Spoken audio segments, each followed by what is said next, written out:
बिस्मिल्लाहिर्रहमानिर्रहीम अस्सलाम वालेकुम वरहमतुल्लाहि वबरकातुहू। बहुत अहम तरीन दिन शुरू हो गया है। आज आपको ये बताना बड़ा ज़रूरी है कि जहाँ बहुत सी और वजूहात हैं काजी और चीफ जस्टिस ग्रुप के दरमियान लड़ाई की, वहाँ कुछ ऐसी वजूहात सामने आई हैं जो आज से पहले शायद आपने इस तरह से ना सोची हों। आपको दिखाता हूँ, मेरी तवज्जो थ्रेड के ज़रिए इन वजूहात की तरफ आई है, तो मैं आपको बताता हूँ कि जजेस के अंदर लड़ाई है क्या। 7 जजेस एक तरफ हैं, 8 जजेस एक तरफ हैं, चीफ जस्टिस कुछ और चाहते हैं, काजी फायद ईसा कुछ और चाहते हैं। आज फिर काजी फायद ईसा ने ओवर स्टेप करके नए जजेस की तकर्री के लिए खुद ही नाम दे दिए। ये उनका इस्तेहकाक ही नहीं है, ये चीफ जस्टिस करते हैं। और फिर जुडिशल कमीशन में जाता है मामला, और वहां जाके फिर वोटिंग का जो भी तरीकाकार है वो आपको सारा बताता हूँ कि असल लड़ाई है क्या, बुनियाद क्या है इस लड़ाई की, मौजूदा हालात में इसका क्या ताल्लुक है और मुस्तकबिल के मंजरनामे से इसका क्या ताल्लुक है। तो हम जरा ये पढ़ते हैं। मैं बिल्कुल उसी तरह पढ़ूंगा जिस तरह से लिखा गया है जुनैद की तरफ से। सुप्रीम कोर्ट में जजों की तैनाती का मसला मसला है सीनियरिटी बमुकाबला मेरिट का। साकिब निसार, जस्टिस खोसा, जस्टिस गुलजार और अब जस्टिस बंदयाल, ये सब कहते हैं कि मेरिट यानी फैसलों की क्वालिटी पर जजों की तकर्री की जाए, जबकि काजी फायद ईसा का जो ग्रुप है वो ये कहता है कि मेरिट मत देखा जाए, अहलियत मत देखी जाए, बल्कि जो भी सीनियर तरीन जज हो उसे लगा दिया जाए सुप्रीम कोर्ट में। ज़रा ये जजेस हाई कोर्ट से लिए जाते हैं, तो हाई कोर्ट का सीनियर तरीन जज जो मोस्टली आपको चीफ जस्टिस नजर आएंगे वो ले आए और कोई मेरिट ना देखा जाए। इस तनाज़े के पीछे एक पूरी कहानी है। इफ्तिखार चौधरी ने हाई कोर्ट्स में जी भर के सियासी वकला सियासत की बुनियाद पे भर्ती किए, उन्हें जज लगाया जो साल साल कोई रिपोर्टेड जजमेंट नहीं लिखते। एक सूबे के चीफ जस्टिस ने 3 साल में एक भी रिपोर्टेड जजमेंट नहीं लिखी। बेंच जो बनता है ना, उस बेंच में कोई एक जज होता है जो राइट करता है जजमेंट को। एक सूबे के चीफ जस्टिस इतने अहल हैं, माशाल्लाह इतने लायक हैं कि उन्होंने 3 सालों में एक भी जजमेंट नहीं लिखी। यही हाल लाहौर हाई कोर्ट के चंद जजेस का था। यही नालायक जज नून लीग और कंपनी की ताकत थे। आपको याद होगा ना, लोहार हाई कोर्ट नाम पड़ गया था लाहौर हाई कोर्ट का। इनके फैसले भी नून लीग और कंपनी के वकला खुद लिखते थे। जज फैसला करता था, लेकिन लिखा लिखाया फैसला खुद वकील लिख के देते थे, जज बस साइन कर देता था। सुप्रीम कोर्ट के एक जज का अदालती नोट आपने रिसेंटली देखा कि लीक हुआ। उसकी वो एक इसी हालिया केस में बेंच का हिस्सा थे, उनका एक नोट लीक हो गया, हुकूमती वकला के हाथ लग गया। उसके बारे में भी शनीद यही है कि पीडीएम के वकला ने ही वो नोट लिखा था, जज का सिर्फ नाम ही था बस। तो कहानी है 2008 की। बंदयाल, जस्टिस खोसा और साकिब निसार, ये लाहौर हाई कोर्ट के जज थे तीनों। उन्होंने मुशर्रफ के पीसीओ के तहत हल्फ नहीं लिया, लेकिन जब पीपल्स पार्टी की 2008 में हुकूमत आई तो उन्होंने सियासी हुकूमत के दौर में दोबारा हल्फ लिया और वो जज बन गए। जज बनते ही ये लोग इफ्तिखार चौधरी ग्रुप से अलग हो गए। इसका इफ्तिखार चौधरी को गुस्सा भी था। इफ्तिखार चौधरी बुनियादी तौर पर एक मुनाफिक इंसान था। इसने नून लीगी ख्वाहिश और अपने गुस्से में लाहौर हाई कोर्ट के चीफ जस्टिस ख्वाजा शरीफ को सुप्रीम कोर्ट प्रमोट नहीं किया, बल्कि साकिब निसार को सुप्रीम कोर्ट ले आया। ये उसने साकिब निसार को फेवर नहीं दी थी, बल्कि शहबाज शरीफ को फेवर दी थी, क्योंकि उस वक्त का लाहौर हाई कोर्ट का चीफ जस्टिस ख्वाजा शरीफ बहुत ही शरीफाना इंसाफ करता था और शहबाज शरीफ की हुकूमत उसी के स्टे पर कायम थी। इसी तरह इफ्तिखार चौधरी ने जस्टिस खोसा को भी चीफ जस्टिस नहीं बनने दिया लाहौर हाई कोर्ट का, और सुप्रीम कोर्ट ले आया। अलबत्ता जस्टिस बंदयाल 2 साल chief justice Lahore high court रहे। ये बुनियादी तौर पर एंटी इफ्तिखार चौधरी ग्रुप है, जिसमें साकिब निसार भी शामिल हैं, जस्टिस गुलजार भी शामिल हैं, जस्टिस बंदयाल भी शामिल हैं, और ये लोगों का आपको मैं नाम बता रहा हूँ। फायद ईसा, मंसूर अली शाह, याहिया अफरीदी और जमाल खान मंदोखेल, इन सब को इफ्तिखार चौधरी ने जज लगाया। मंसूर अली शाह और याहिया अफरीदी तो काबिल जज हैं, लायक लोग हैं। अलबत्ता जो जमाल मंदोखेल हैं, ये नालायक जज हैं। इन्होंने शायद ही कोई काबिल जिक्र फैसला लिखा हो आज तक। काजी साहब खुद जहनी तौर पे अनस्टेबल हैं। उनकी एक मिसाल मैं आपको दे देता हूँ कि आज जो जजेस की तकर्री होनी है सुप्रीम कोर्ट में, वो नाम दे रहे हैं। ये कभी भी नहीं हुआ पाकिस्तान की तारीख में कि चीफ जस्टिस ना बुलाएं इजलास, अभी उन्होंने नाम ना दिए हों और दूसरा जज नाम देना शुरू कर दे। और पे दर पे जो कुछ उन्होंने किया है वो आपके सामने है। तो वो तो मेंटली अनस्टेबल मैं समझता हूँ कि किसी हद तक वो शो कर रहे हैं अपने आप को। अतर मिनल्ला साहब का इफ्तिखार चौधरी का ड्राइवर होना और उसके बाद उनका भी जज लगना high court, Islamabad high court में, ये भी आप सबके सामने है। उसके बाद नवाज शरीफ की जिंदगी की गारंटी अतर मिनल्ला ने मांगी। बाजवा की नौकरी बचाने के लिए रात 10-12 बजे अदालतें खोली, वो भी इन्हीं की अदालत थी। एनीवे, इस पद मंजर को जहन में रखें क्योंकि असल कहानी अब शुरू होती है। जब साकिब निसार सुप्रीम कोर्ट के चीफ जस्टिस बने तो इसने इफ्तिखार चौधरी ग्रुप के नालायक जजों का रास्ता रोक दिया और इफ्तिखार चौधरी ग्रुप के वकला चेंबर से नालायक जज लगाने का सिलसिला भी बंद कर दिया। इससे इफ्तिखार चौधरी की बाकियात को तकलीफ होना शुरू हुई और काजी के ड्रामे 2017 से ही शुरू हो गए थे। यानी जैसे ही साकिब निसार चीफ जस्टिस बने इनके ड्रामे शुरू हो गए। उसके बाद खोसा, जस्टिस गुलजार और फिर जस्टिस बंदयाल ने यही पॉलिसी जारी रखी, यानी नालायक जजों को नहीं लाए सुप्रीम कोर्ट में, बल्कि सीनियरिटी के बजाय लायक और मेरिट पे जजों को सुप्रीम कोर्ट लाया गया।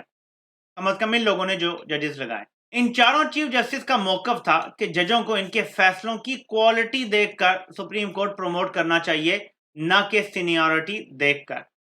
लेकिन इफ्तिखार चौधरी की बाकियात कहती हैं कि सीनियरिटी वाहिद चीज है बस। अब तहरीक इंसाफ की हुकूमत के दौरान, उससे पहले 2017-18 में चूंकि साकिब निसार ग्रुप की जुडिशल कमीशन में अक्सरियत थी तो जज मेरिट पर प्रमोट होते रहे, जिनमें जस्टिस मुनीब अख्तर, मोहम्मद अली मजहर, जस्टिस हसन रिजवी और अभी रिसेंटली ये जो इल्ज़ाम लगाते हैं कि बाजवा ने कहा, आयशा मलिक और शाहिद वहीद, ये भी प्रमोट हुए हैं जूनियर जजेस, लेकिन क्वालिटी जजेस प्रमोट हुए हैं जिनके फैसले अगर आप पढ़ें, शायद वहीद साहब के आप फैसले पढ़ें, आपको पता चल जाएगा कि कितना क्वालिटी जज है ये बंदा। आगे पढ़ने से पहले जुडिशल कमीशन के बारे में मालूमात ले लें। जुडिशल कमीशन जो जजेस की तकर्री का फैसला करता है उसमें 9 मेंबरान होते हैं, जिसमें चीफ जस्टिस होते हैं, उसके बाद 4 सीनियर तरीन जज होते हैं, एक साबिक जज, सीनियर वकील पाकिस्तान बार काउंसिल से आई थिंक होते हैं, अटॉर्नी जनरल और वजीर कानून, ये 9 लोग टोटल शामिल होते हैं और इनमें से जिसको 5 वोट पड़े वो जज सुप्रीम कोर्ट में एलिवेट हो जाता है। अप्रैल 2022 बंदयाल को जुडिशल कमीशन में जो अक्सरियत हासिल थी, जजों की तकर्री उस वक्त तक मेरिट पे होती थी जब 2022 अप्रैल से पहले का रजीम चेंज के बाद की सूरत हाल बदल गई। अब हुकूमत चूंकि काजी गैंग के हमायती हैं तो जुडिशल कमीशन में बैलेंस 6-3 से काजी गैंग के हक में हो गया है। अब काजी गैंग को मसला यह है कि अगर अगली हुकूमत फिर से तहरीक इंसाफ की आ जाती है तो फिर Pakistan bar council, attorney general और वजीर कानून के वोट बैलेंस काजी गैंग के खिलाफ हो जाएंगे और काजी गैंग मर्जी से नालायक जज नहीं लगा सकेगा। तो इलेक्शन रोकना इस वक्त काजी गैंग के सर्वाइवल का भी मसला है। जज न लगा सकने के सबब आजम नजीर तारर ग्रुप की वकला की सियासत भी तकरीबन खत्म हो जाएगी, क्योंकि इनकी वाहिद ताकत वकला में यही थी कि ये जज लगवाकर मर्जी के फैसले लेते थे। वो ताकत खत्म होने के बाद अब ये सब बेवकत हो गए हैं। वो ताकत वापस चाहिए तो नून लीग का इक़्तिदार में होना जरूरी है। ये असल मसला है काजी गैंग का। तो ये कुछ नई चीजें सामने आई हैं, मैं अब आपको कुछ और भी बताता हूँ। बलूचिस्तान एक ऐसा सूबा है जिसको कंपनी 100% कंट्रोल करती है। किसी सिविलियन हुकूमत की वहां 1% भी नहीं चलती। वफाक में फिर भी थोड़ा सा हिस्सा सिविलियन हुकूमत को मिल जाता है, बलूचिस्तान में नहीं मिलता। टोटल कंट्रोल कंपनी का। मेरा एक सवाल है, आपने मुझे कमेंट में जवाब देना है कि क्या कंपनी बलूचिस्तान जैसे सूबे में किसी ऐसे बंदे को चीफ जस्टिस बनने देगी जो उनके खिलाफ हो? मैं एक स्टेप और आगे जाऊंगा कि कंपनी कभी भी बलूचिस्तान हाई कोर्ट का चीफ जस्टिस ऐसे बंदे को नहीं बनने देगी डायरेक्ट जो उठा के बनाया गया। एक तो होता ना कि मेरिट पे आते गया सीनियरिटी की बुनियाद पे, वो डिफरेंट है, वो रोकना मुश्किल होता है। यहाँ इफ्तिखार चौधरी जो जनरल कियानी के साथ मिलकर काम कर रहा था, वो नॉमिनेट करता है वकला और जजेस की जान जाने के बाद कि जी सीधा सीधा एक वकील उठा के हम चीफ जस्टिस लगा देते हैं बलूचिस्तान हाई कोर्ट का। मैं कम अज कम ये बात मानने के लिए तैयार नहीं हूं, लेकिन क्या आप हैं कि कंपनी ने अपना बंदा नहीं लगवाया बलूचिस्तान में? वो काजी फाइज ईसा ही थे। ये सवाल का आप जवाब दे दें। तो ये वहां से चल रहा है कि कंपनी के जहां जहां मफाद होंगे, काजी वहां वहां ऐसे ऐसे टिल्ट होता जाएगा पेंडुलम की तरह। इस वक्त कंपनी का मफाद इलेक्शन के खिलाफ है तो उनका मफाद भी इसके साथ जुड़ा हुआ है। इस सारी सूरत हाल में अब आपने देखा कि ये डीपर डिवाइड है। ये नहीं है कि इस फैसले में ऐसे हो गया या वो हो गया। यहाँ मसला बहुत लंबा है। اگلے 10-12 سال جوڈیشری کو کنٹرول کرنا ہے، ججز کی تقرریوں کو کنٹرول کرنا ہے، بینچ کو کنٹرول کرنا ہے، فل کورٹ میں اپنی اکثریت رکھنی ہے، جوڈیشل کمیشن میں اپنی اکثریت رکھنی ہے. بڑے ڈیپ مسائل ہیں اور اسی طریقے سے اسٹیبلشمنٹ کنٹرول کرتی ہے ملک کو. یہ جو کچھ ججز ہیں جن کے نام پہلے میں نے لیے ہیں، یہ اسٹیبلشمنٹ کے کنٹرول میں نہیں آ رہے. یہی وجہ ہے کہ باجوہ نے نواز شریف کو 2017-18 میں بچانے کی پوری کوشش کی. ان ججز نے ڈرنے سے انکار کر دیا. یہ وجہ ہے کہ آج نواز شریف تاحیات نائل ہے، کیونکہ ان ججز کو یہ بات پتا تھی کہ اگر ہم نے اس کو تاحیات نائل نہ کیا اور اسے جو مرضی سزائیں ہو گئیں، یہ ڈیل کر کے واپس آ جائے گا اور پھر وزیر اعظم بن جائے گا. تو ججز نے اس کا پکا کام کیا تھا اور اس لیے اتنے سارے مسائل ہیں کہ اس کو صرف اہل کرنے کے لیے پورا قانون بدلنا پڑے گا. اس کو اہل کرنے کے لیے قاضی کو خود کو مزید ننگا کرنا پڑے گا.